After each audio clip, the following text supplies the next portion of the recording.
Assalamualaikum, welcome back to Invest Saham. Pada video ini kita akan update money flow untuk saham-saham yang menarik dengan tanda bullish reversal. Sebelumnya disclaimer on, ini bukan ajakan jual beli saham, so langsung saja kita ke pembahasan.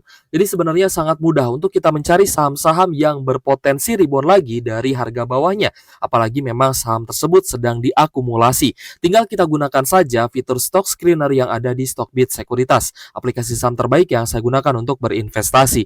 So jika teman-teman ingin menggunakan fitur stock screener dan fitur lain yang ada di Stockbit dan selanjutnya teman-teman bisa berinvestasi ya di aplikasi Stockbit, silahkan teman-teman mendaftar dengan link yang ada di kolom deskripsi.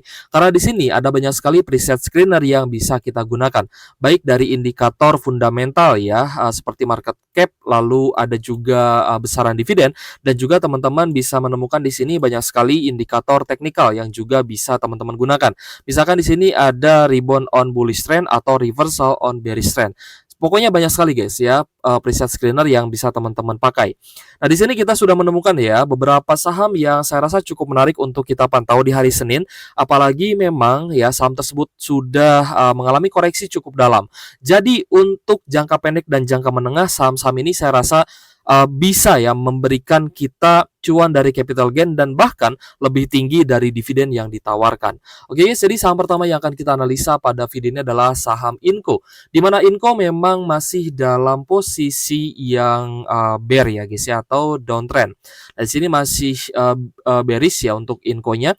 Tapi kita lihat mulai ada tanda-tanda kenaikan itu di tanggal 13 Februari. Jadi di tanggal 12 Februarinya berhenti turun dan kita lihat masih berada di zona oversold. Lalu di tanggal 13 Februari ini mulai naik lagi dan kita lihat stokastiknya juga mulai naik. Sebenarnya sudah oversold cukup lama ya. Oversold Inco ini sudah ada di 3 Februari. Tapi kembali lagi, ketika oversold itu artinya kita waktunya untuk pantau. Nah, ketika sudah ada tanda-tanda kenaikan, misalkan ada tanda kenaikan di tanggal 7 Februari. Di sini teman-teman titip sendal misalkan ya. Lalu ternyata masih koreksi nih. Nah, di harga sekitar 2.700 teman-teman bisa entry lagi ya di 13 Februari dan ternyata tanggal 17 Februarinya naik cukup tinggi yaitu naik 6,8%. Nah, jadi di tanggal 21 Februari hari Jumat kemarin ya ada kenaikan lanjutan 4,4% sehingga harga sahamnya close di Rp3.050 per sahamnya. Kita cek ternyata di Inco ini ada akumulasi ya, terutama dari BBAI dan juga BK, yang artinya investor asing sudah mulai akumulasi kembali. So kita lihat net buy asingnya sebesar 5,8 miliar ya untuk saham Inco. Jadi saya lihat Inco ini cukup menarik guys untuk teman-teman open posisi ya. Tapi kembali lagi disclaimer on ya, karena semua keputusan investasi itu menjadi tanggung jawab pribadi masing-masing. Oke, jadi kalau misalnya teman-teman ingin menggunakan trading plan ya dengan risk and reward yang terjangkau ya, maksudnya potensi downtrendnya atau stop lossnya tidak terlalu besar, teman-teman bisa pantau ya untuk stop lossnya di sekitar 2.920-an ya, sekitar 4,4% ya, atau sampai 5%-an lah ya. Tapi teman-teman bisa set ya untuk take profitnya itu sekitar 9,6%. Jadi risk and reward-nya di sini kita lihat bisa 1:2 gitu ya. Atau mungkin di atasnya sedikit ya teman-teman bisa take profit di 10%-an gitu ya, di sekitar 3.380-an. Nah, ini untuk target jangka pendeknya. Untuk target jangka menengahnya, jika memang Inco ini benar-benar rebound ya guys ya dengan adanya akumulasi, maka ya bisa saja harganya naik lebih tinggi seperti yang kita sempat lakukan di saham Antam gitu ya. Nah, jadi untuk Inco ini jika sampai di MA 150 ya kenaikannya di 3.600-an, maka teman-teman berpotensi dapat capital gain di 20%. Ini untuk target jangka menengah. Seperti itu guys. So untuk saham Inco kita lihat akumulasinya bagus dan memang harganya juga sudah turun sangat dalam.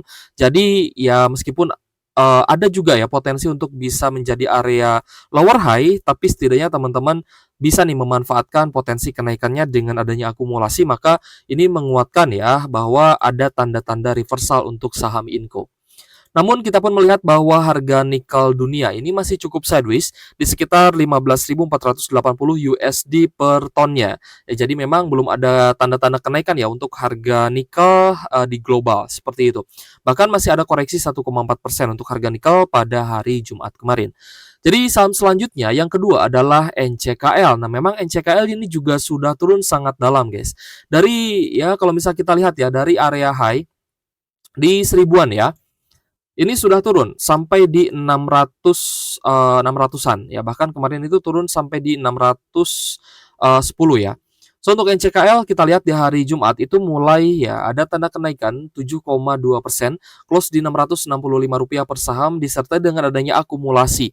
Namun akumulasi ini bukan dari asing tapi dari domestik. Ada CCIF dan juga AZ. Sedangkan asingnya di sini ada net sell ya 2 miliaran. Ada OD, DRBK yang terlihat distribusi. Jadi untuk NCKL ya ternyata akumulasinya dari CC dan juga IF. Nah, ini dua broker yang harus teman-teman pantau. Jika CC dan IF ini lanjut akumulasi dan harganya lanjut naik, teman-teman bisa lanjut hold ya untuk NCKL-nya. Terutama untuk teman-teman yang sudah entry di harga bawah.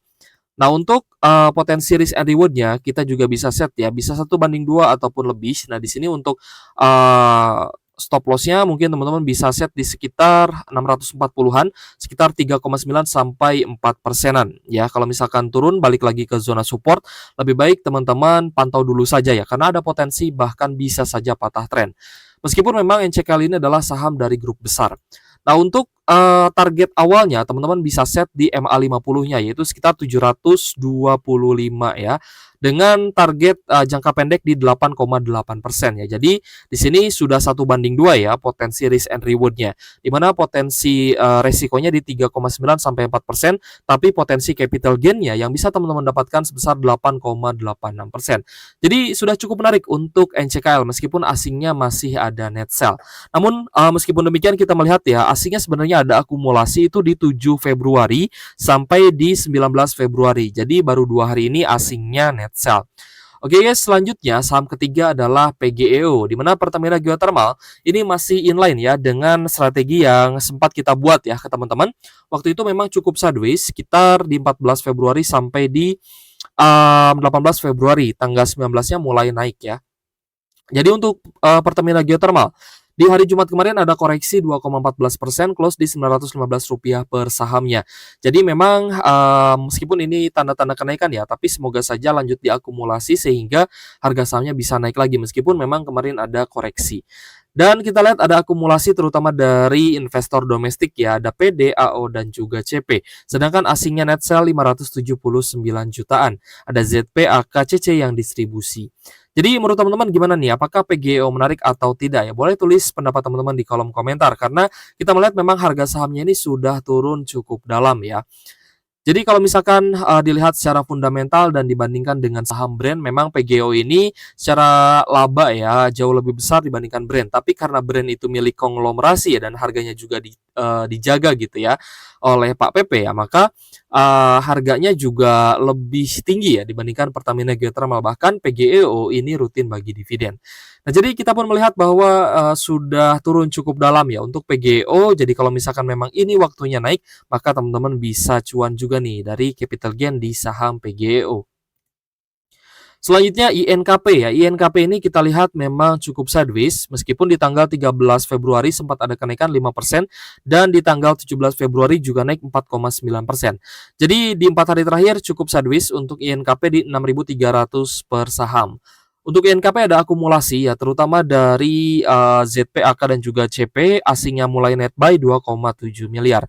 Dan kalau misalnya kita lihat memang INKP ini juga sudah turun cukup dalam. Nah, untuk INKP teman-teman tinggal cek ya untuk harga pulp and paper-nya. Ya kalau misalkan harga pulp and paper-nya sedang naik ya guys ya, harga pulp dunia ya itu sedang naik, maka ya ada potensi yang bagus untuk teman-teman entry di INKP ataupun di Techim seperti itu ya. Jadi dua saham ini memang biasanya tidak jauh berbeda nih ya. Jika INKP naik maka Techim pun biasanya akan ikut naik seperti itu. Jadi cukup menarik untuk INKP ya, coba kita pasang long position ya guys ya. Apakah risk and reward-nya sebanding ya atau tidak? Nah, kalau misal teman-teman mau jaga-jaga ya, bisa tahan stop loss di 4% ya guys ya, agar tidak terlalu berdamage ya terhadap uangnya teman-teman.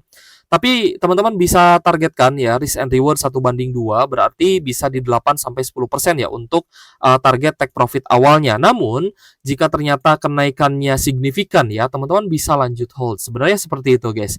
Bahkan mungkin bisa naik sampai di MA 150-nya ya, teman-teman bisa profit di 20%-an. Dengan resiko juga bisa di set di sekitar 5.800 ya. potensi stop loss-nya di 7%, tapi potensi capital gain-nya 20,4%. Ini cukup menarik sebenarnya jika INKP memang benar-benar bisa lanjut naik lagi. Selanjutnya adalah Saratoga, guys ya. Di mana Saratoga itu sempat kita buat ya di harga 1.750-an ya di tanggal 14 Februari ya guys ya, karena di tanggal 17-nya ini ada kenaikan 7%. Berarti waktu itu kita buat di sekitar 14 Februarian ya untuk entry levelnya di 1750. Nah, untuk Saratoga ya guys, teman-teman bisa sebenarnya untuk jangka pendek ya, teman-teman bisa pantau di MA 150 ya dengan target take profit sekitar 19-20% ya di 2100-an. Ini untuk jangka menengahnya. Tapi kalau misalkan Saratoga ternyata lanjut naik ya guys ya dengan adanya akumulasi, maka kenaikannya pun ya bisa saja lebih tinggi daripada target yang teman-teman pasang.